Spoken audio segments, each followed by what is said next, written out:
Halo teman-teman, di video kali ini saya mau membahas tentang sebuah fenomena sosial yang sempat viral di media sosial, tapi sebenarnya masih sering dibahas sih sampai saat ini, terutama di kalangan pemuda. Tapi sebelumnya, pernah nggak sih kalian di saat lagi scroll media sosial nih, seperti TikTok atau Twitter, terus nemu tagar kabur aja dulu? Nah, di video kali ini saya mau membahas tentang sebuah fenomena sosial yang lagi rame banget nih di media sosial, terutama di kalangan pemuda, yaitu tren kabur aja dulu. Tapi sebenarnya apa sih di balik tagar ini tuh? Cuma candaan kah atau ada cerita lebih mendalam tentang apa yang dirasain anak muda di Indonesia saat ini? Nah, maka dari itu, dari video ini saya akan bahas lebih mendalam mengenai fenomena dari kabur aja dulu. Mulai dari maknanya, kenapa bisa viral, apa dampaknya buat masyarakat, serta apa yang bisa kita pelajari dari tren ini. Jadi stay tune ya.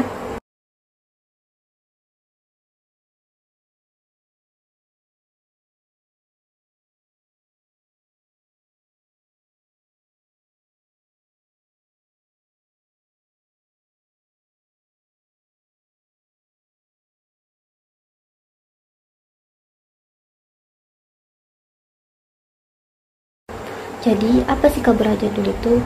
Kalau kita buka Twitter atau TikTok, biasanya tagar itu muncul di postingan yang ngomongin soal susahnya hidup di Indonesia. Tagar itu kayak cerminan perasaan kita gitu loh, yang ngerasa hidup di Indonesia itu berat banget dan penuh tekanan. Kayak mulai dari biaya hidup yang naik terus, susahnya cari kerja, dan ekspektasi sosial yang gak realistis. Jadi tagar atau tren kabur aja dulu itu merupakan sebuah cerminan dari kecewaan yang mendalam terhadap sistem yang gak selalu adil, sekaligus menjadi sebuah harapan buat bisa cari jalan keluar. Tapi tren itu bukan cuma sekedar tentang keluhan, banyak postingan di Twitter atau TikTok yang nunjukin sisi lain dari tren ini. Salah satu contohnya itu banyak yang share tips untuk mendapatkan beasiswa di luar negeri. Kalau kita bahas ke konteksnya lebih luas, kabur aja dulu ini tuh bukan cuma tentang pengen kabur beneran ke luar negeri, tapi ini tuh lebih ke bentuk sarkasnya mereka tentang keinginan mereka yang ingin lepas dari tekanan hidup. Nah, kalau menurut data Drone Empire, tagar kabur aja dulu itu sebetulnya mulai beredar di platform seperti Twitter maupun berbagai media berita online itu sejak September 2023. Dan trennya itu terus naik pada pertengahan tahun 2024, lalu memuncak di awal tahun 2025. Nah, kebanyakan dari mereka ini tuh berusia yang antara 19 sampai 29 tahun itu sebesar 50,81%, lalu yang usianya kurang dari 18% itu sebesar 38,10%, dan yang paling banyak itu dari kalangan laki-laki sebesar 59,92% dan perempuan sebesar 40,08%. Tapi kenapa sih tagaran itu klik banget sama anak muda? Oke, selanjutnya, kenapa sih tagar kabur aja dulu itu bisa klik banget sama anak muda? Menurut saya ada beberapa alasan kenapa tren itu bisa viral. Dan di sini saya akan breakdown dari 3 sudut pandang. Yang pertama itu kita bisa lihat dari sudut pandang sosiologis, yang mana pakai teori alienasinya dari Karl Marx. Karl Marx bilang kalau alienasi itu terjadi ketika kita ngerasa terputus dari kerjaan atau lingkungan. Bayangin aja nih, banyak anak muda di Indonesia yang udah kerja keras tapi gajinya itu gak cukup buat hidup layak, dan banyak anak muda yang ngerasa terjebak karena kondisi ekonomi yang gak stabil, termasuk tingginya tingkat pengangguran dan hasil kerja yang gak sebanding. Kalau menurut data BPS tahun 2024 pada bulan Februari itu dari 44,41 juta anak muda itu pada usia 15 sampai 24 tahun itu sekitar 19,30%-nya itu termasuk ke dalam kategori not in education, employment or training atau NEET, alias tidak bersekolah, tidak bekerja, juga tidak sedang mengikuti pelatihan. Ditambah dengan kualitas hidup di kota besar, contohnya itu seperti Jakarta, ini kan sering bikin kita frustasi ya, kayak adanya masalah polusi, sering macet, infrastruktur yang buruk, dan minimnya ruang publik. Jadi kabur aja dulu itu merupakan sebuah protes halus mereka apalagi dengan ketidakadilan sosial dengan peluang kerja yang tidak stabil atau tidak merata. Yang kedua itu kita bisa lihat dari sudut pandang psikologis.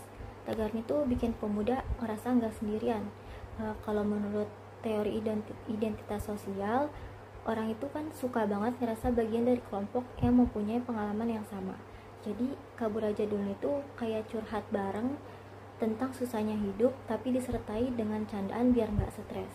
Dan yang ketiga itu dari sisi komunikasi, yang mana tagar itu dapat menyebar dengan cepat karena algoritma dari media sosial. Kalau kita analisis dari jaringan di Twitter, biasanya ada akun-akun besar kayak akun meme atau akun influencer yang bikin tagar itu jadi viral. Misalnya dari satu tweet itu, misalnya dari akun yang populer, itu bisa di-retweet ribuan kali dalam sehari. Plus tagar itu kan pendek, jadi istilahnya tuh easy gitu loh buat kita ingat, jadi orang-orang itu pada gampang lah buat ikut-ikutan. Nah kalau dalam konteks global, tagar itu nyambung sama tren brain drain, yang mana banyak video TikTok itu nunjukin anak muda ngomongin peluang di luar negeri. Contohnya itu kayak beasiswa LPDP. Hal ini tuh merupakan sebuah bentuk refleksi dari kecewaan terhadap kesenjangan global, tapi juga semangat buat cari hidup lebih baik. Ada apa dengan teriakan kabur aja dulu? Seolah mereka melihat tidak ada harapan lagi di tanah air.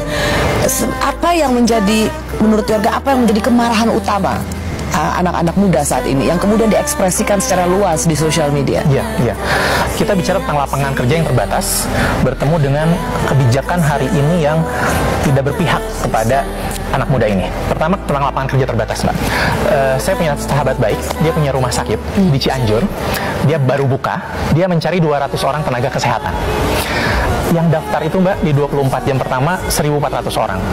Di 2 minggu sampai 3 minggu yang daftar hampir 8.000 orang. Wow, 200 bukaan yang daftar 8.000 orang, Mbak, 1:40. Artinya kan memang pekerjaan layak kita terbatas. Orang betul-betul ingin kerja, apapun itu, Mbak. Dan misalkan anggap pengangguran kita 7,2 juta, terlihat sedikit, tapi kan ada yang kita bahasakan hidden unemployment, Mbak. Orang yang jaga warung mamahnya tidak dibayar, itu bukan pengangguran.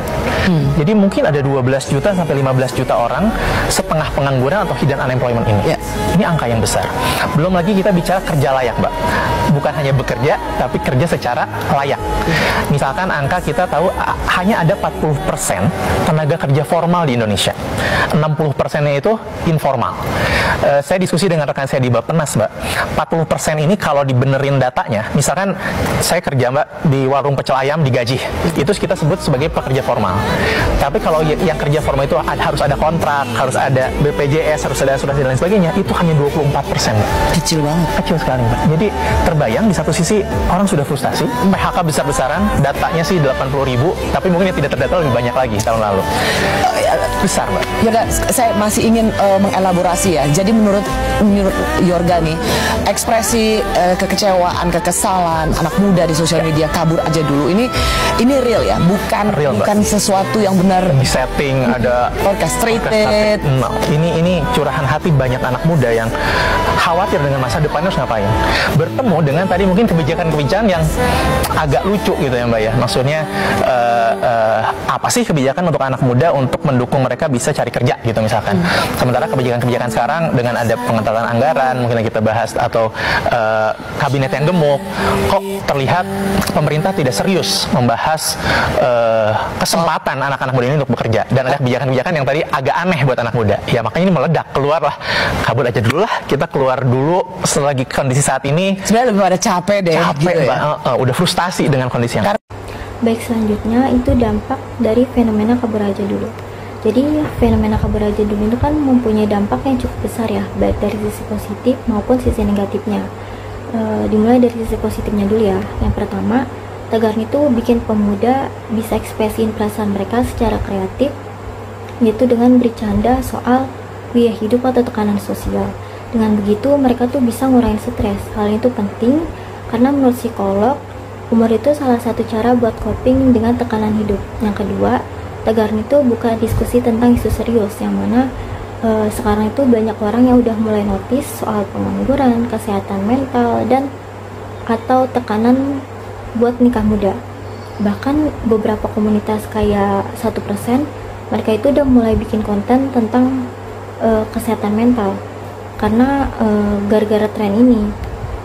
Terus sisi negatifnya itu, yang pertama, tagar itu bisa normalisasiin pelarian.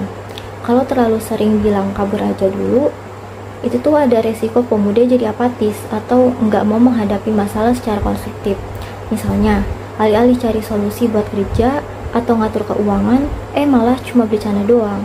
Terus yang kedua, itu adanya stigma dari masyarakat, yang mana orang itu sekarang banyak yang mulai ngejudge pemuda yang pakai tagar itu sebagai seseorang yang lemah atau nggak bertanggung jawab, yang mana hal itu bisa bikin sebuah jurang antar generasi jadi semakin lebar gitu.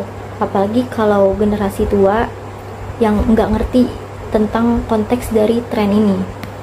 Nah, jadi dari semua ini tuh, dari tren itu kalau nggak ditangani, dari dampak negatif ini tuh kalau nggak ditanganin, fenomena itu bisa nambah brain drain, yaitu Indonesia kehilangan talenta muda ke negara lain.